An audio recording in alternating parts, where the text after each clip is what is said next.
بعد رفتن گردآفرید سرول دوران به قرار آمد که عموماً به گلاباد رفتن لازم نیست. همش با اون رو بسته که لیلی 2 روز پس چی خبری نوی می آورد. در اول شب دوران از فکری پیشترش گشت. اگر درباره سفر او لیلی به شیخ خبر دهد و هر یک قدم او الکی در زیر نظارت باشد چی؟ خوشبختانه این کتاب پیشنهاد کردن به من، گفتن که اگر امکانیت شما باشد این کتاب به ما بخوانید و کتاب با نوای باران نام دارد و مؤلفان برادران شریف بیگ و حاکم عزیزند و من از اینجا که از 2 رمان به اصطلاح عبارت است، یکیش را که تیغ سخن نام دارد اون در ژانر دیتکتیو است و خیلی جذابم هست راستی و من خواندم و اینجا ما میبینیم که مثلا چقدر قهرمان ها بخصوص این دختری زیبا لیلی که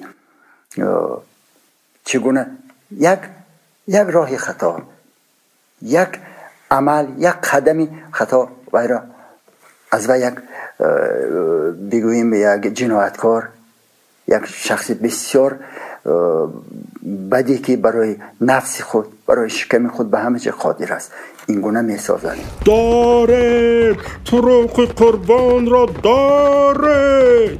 چاواندازان در حیرت بودند. باری اول چنین عمل را با چشمان خود می دیدند.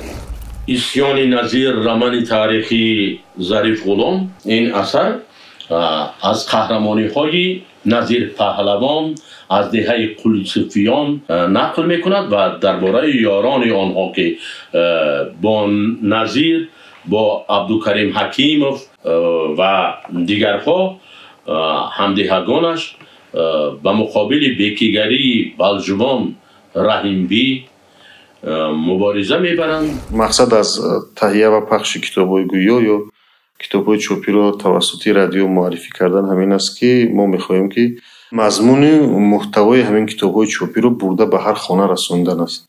در پرتو این یک نوع بلند برداشتنی ذوق مردم، ذوق استتی مردم. از طرف دیگر شما ببینید سالهای اخیر آزمون جمهوریوی مثلا فروغ سوپی دانایی کتاب است، آزمونی مثلا تاجیکان آینه تاریخ ملت برگزار شد.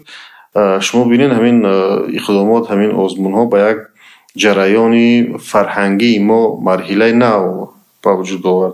بنابراین چی میگیم، توجه به کتاب بیشتر شد، یک نوع فرهنگ کتابخوانی مردم بلند گشت و توجه به کتاب ها زیاد شد و ما کوشش میکنیم که منتظم سدکه پخش خود با کتاب های چاپی که نو چاپ میشوند اونها را، مضمون اونها، ماهیت اونها را البته با جلب بهترین نطقان، هنرمندان خلقی، راویان خوشبیان و من مضمون محتوای این کتاب را به عموم واسه مردم دسترس کنیم. رو میارم به اون شنونده ها، به اون بیننده های عزیز که امکاناتی مثلا کتاب دریافت کردن ندارن چون شمارش خیلی کم است. شما میتونید به واسطه رادیو تاجیکستان این اثر رو بشنوید و در آینده ما بعدی خواندن چنین اثرها، چنین کتاب‌ها میتوانیم آینده خود سازیم، کشوری خود، ملت خود، دولت خود.